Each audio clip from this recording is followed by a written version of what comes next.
brought to you by Agilus Diagnostics.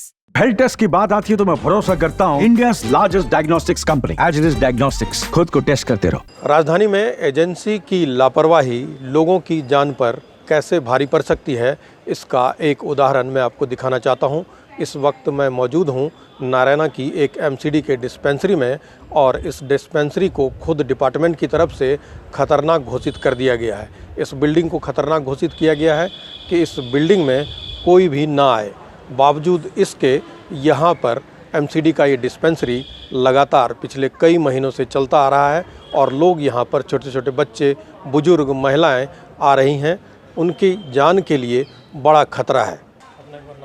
Rajkumar Shukla. Rajkumar ji, कब से यहाँ काम कर रहे हैं? यहाँ हमें 2 महीने हो गए। इस बिल्डिंग को खतरनाक घोषित कर दिया गया, जानकारी? जी सर, लिखा तो है इसमें, हमें भी पता है। ये तो साहब हमारे सामने से पहले पड़ा है। कितने महीने तक? 2 महीने हमें हो गए साहब, उससे ज़्यादा नहीं मालूम। आते तो हैं साहब। कितना बड़ा? अब सर हमें क्या मालूम, अब हमें तो ड्यूटी है तो करना पड़ेगा, उसके आगे हमें जानकारी नहीं है साहब। आप इस डिस्पेंसरी के बारे में काफ़ी कुछ जानते हैं जी। हमने भी देखा कि एक पर्ची लगी है जिसमें इस बिल्डिंग को खतरनाक घोषित किया गया, फिर भी यहाँ पर मरीज आ रहे हैं, डॉक्टर।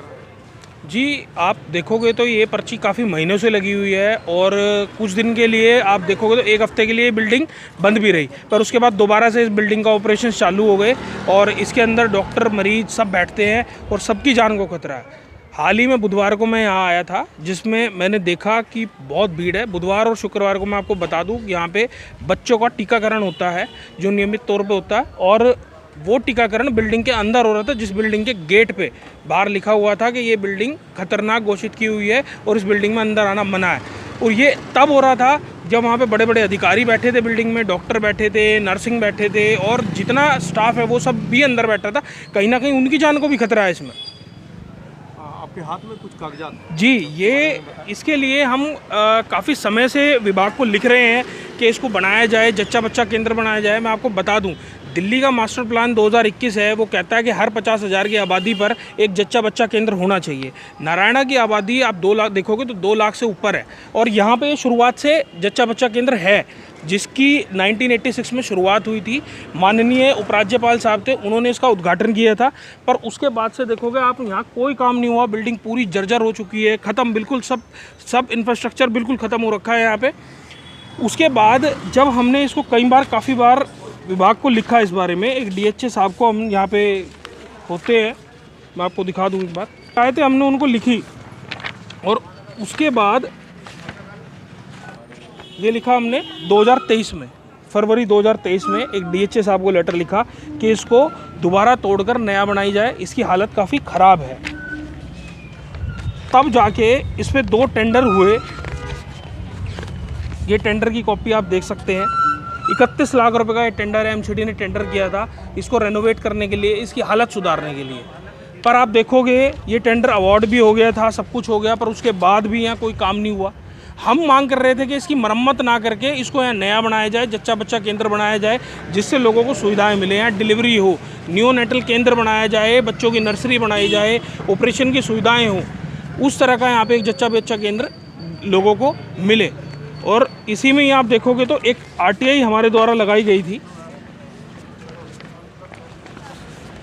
इसमें ये आरटीआई लगाई थी, जिस आरटीआई में लिखा है क्लियरली कि यहाँ 18 कमरे हैं, अलग अलग कमरों में क्या क्या कार्य चलता है और स्टाफ 9 बजे से लेकर 3 बजे तक बैठता है। तो मैं आपको बता दूं, 9 बजे यहाँ कोई स्टाफ नहीं आता, आपको कभी भी यहाँ 9 बजे स्टाफ नहीं मिलेगा किसी भी तरह से।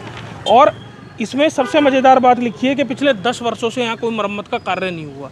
आप देख सकते हैं जिस हालत में ये बिल्डिंग खड़ी है, यहाँ पे लेंटर के टुकड़े गिर रहे हैं। आपने देखा होगा कि जो बिजली के बॉक्स है वो खुले हैं, बच्चे यहाँ पे आते हैं, कोई बच्चा अगर किसी तार को छू दे तो उसकी हालत क्या होगी, उसकी अगर कोई हादसा होता है तो उसकी मौत का जिम्मेदार कौन होगा, कोई अपनी जिम्मेदारी लेने को तैयार नहीं है यहाँ पे। और आप देख सकते हैं उसी में कि पूरी बिल्डिंग की हालत बहुत ख़राब है, बहुत ज़्यादा, और इसको जल्द से जल्द यहाँ पे बनाया जाए, हम पूरे गांव की तरफ से मांग रखते हैं। अपना नाम बता दीजिए। सुनील कुमार है। सुनील जी, यहाँ आप किसको दिखाने? मैं अपने बच्चे को दिखाने, टीका लगाने आया था। टीका लग गया? लग गया जी। इस बिल्डिंग को खतरनाक घोषित किया गया, पर्ची भी लगी, आपने देखा? हाँ जी, मैं देखा हूँ। क्या लिखा था उस पर? जो लगा बिल्डिंग खतरनाक है, यहाँ प्रवेश अनिवार्य है। फिर भी यहाँ चल रहा है, लोग आ रहे हैं, तो लोग का मजबूरी है, कहाँ जाएंगे। लेकिन कितना बड़ा खतरा। बहुत बड़ा खतरा है, कभी भी गिर सकती है वो। जिसमें लेंटर सरिया दिख गया, बिल्ली जर्जर हो चुका है। कहीं ना कहीं लापरवाही तो है। वो तो सरकार की लापरवाही है, वो तो उनको देखना चाहिए जो सिस्टम में बैठे हुए हैं। हम तो आम जनता, हम क्या कर सकते हैं। इसमें सुधार तो होना चाहिए। बिल्कुल होना चाहिए। मेरा नाम परमीत तंवर है। मैं नैना गांव सोशल वेलफेयर फाउंडेशन का प्रेसिडेंट हूं और नैना का निवासी हूं। तो जैसा कि आप देख ही रहे हैं कितनी जर्जर हालत है इस डिस्पेंसरी की। और नैना गांव में एकमात्र ही ऐसा फ्री का सेवा केंद्र है जहां पर कोई गरीब लोग अपना इलाज करा सकते हैं। और जैसा कि इसकी हालत पहले ही दयनीय स्थिति में है और कभी भी कोई बड़ा हादसा हो सकता है। तो मेरा जितने भी बड़े अधिकारी हैं, पदाधिकारी हैं, उनसे अनुरोध है कि जल्द से जल्द इसको बनवाया जाए नया, ताकि हमारे नैना गाँव वासी इसका फ़ायदा उठा सकें। तो आपने देखा कि यहाँ जो मरीज अपने परिजनों को, अपने बच्चों को लेकर दवाइयाँ दिलाने या टीका लगवाने के लिए आते हैं। ख़ासतौर पर मैं एक चीज़ और बताना चाहता हूँ कि यहाँ पर छोटे बच्चों का टीकाकरण भी होता है और ऐसे में कुछ खास दिन मुकर्रर किए गए हैं, उस दिन ज़्यादा भीड़ होती है। लेकिन कुछ परिजन ऐसे भी दिखे जो आज बच्चे को दिखाने के लिए आए हुए थे। तो आप ये सोचिए कि कितना बड़ा खतरा उनके लिए है, क्योंकि इस बिल्डिंग को खुद विभाग ने जो है सो जर्जर और ख़तरनाक घोषित किया है और लोगों ने बताया कि ये बहुत बड़ा खतरा है और ये बड़ी लापरवाही भी है।